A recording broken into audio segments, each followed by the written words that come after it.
তোমাদের আন্দোলনের কারণে আমি বলি কালকে আর আসবে কেন আমি সেটাই বলি শোনো আমি সেটাই বলি কালকে আন্দোলনের জন্য ওই আসামিদের কোর্টে উঠতে ভয় পাইছে কালকে খালি তোমাদের রাখনি এই রিমান্ডটা কালকে 12টা হয়ে যেত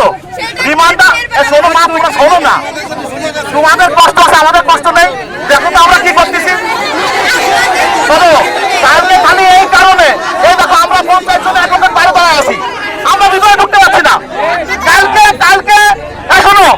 কালকে আন্দোলনের জন্য কালকে আসামি কোথাও করতে পারে নাই হয়তো রাত্রে কোথাও উঠা রাখিছে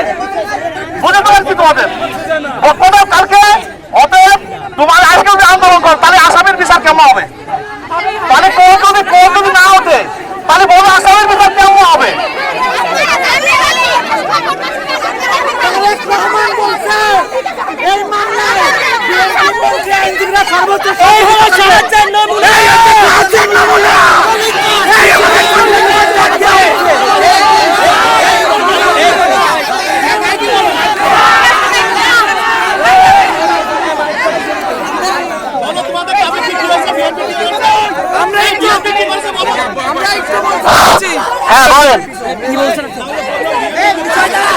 না বলছি গতকাল আমি যতটুকু জানি আমাদের মাগুরাতে যে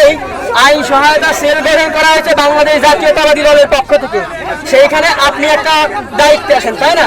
তো আপনাদের নেতা তারেক রহমানের নির্দেশ কি যে এই মামলার সুষ্ঠু তদন্ত হবে তাই না তো আপনি এই যে এখানে এসে র্যান্ডমলি আমাদের প্রত্যেককে ছাত্রলীগ ট্যাগ দিলেন এইটা কেন আপনি ট্যাগ দিলেন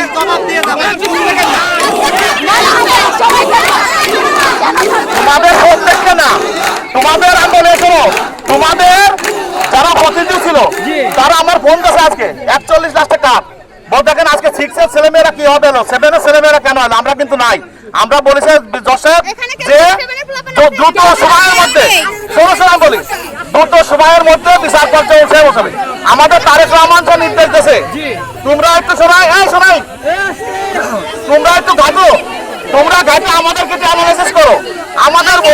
আমাদের অতীত দাও যে আমাদের 2 নম্বরে আমি আমার কথাই বলি আমাদের কোনো 2 নম্বরে আছে কিনা আমরা সাপোর্ট করি কিনা আমি অন্যায় করি কিনা আমি কিভাবে চলি তোমরা একটু আমাদের দাও আমি ছাত্রদলের প্রেসিডেন্ট ছিলাম আমি কিন্তু আমাদের যে দাবি দেশে তারেক রহমান বাড়ি তার মার সাথে কথা বলেছেন আমাদের 5 জনকে দেখো আমরা মেসেজ দিয়ে সঙ্গে সঙ্গে চালাচ্ছি আমরা 5 মিনিট পর আমার মেসেজ দিতে হচ্ছে আমার 5 মিনিট পর মেসেজ দিচ্ছে তোমরা যদি আজকে আন্দোলন করো তাহলে বিচারটা করবো কিভাবে